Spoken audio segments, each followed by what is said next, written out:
السلام عليكم واهلا ومرحبا بكم في فيديو جديد قناة امينة تيوب.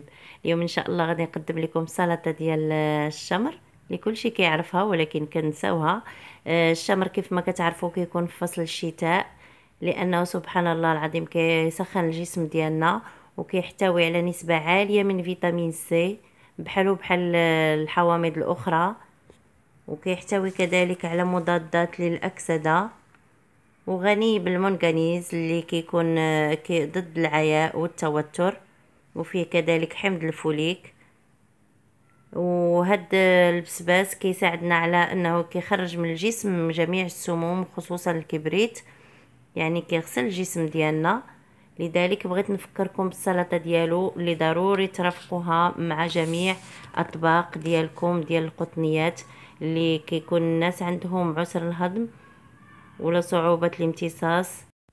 ناخدو بسباس طري، ومن الاحسن حبات تكون صغيرة، تكون فتية باش نستعملوها في السلطة ديالنا.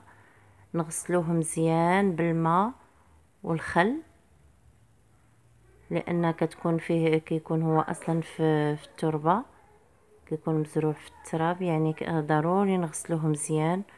ولا لقينا كاع نديرو ليه الماء السخون والخل ونغسلوه مزيان، عادي نقطعوه على الشكل اللي بغينا، ونزيدو عليه عصير ديال الحامض كيجي رائع ومفيد.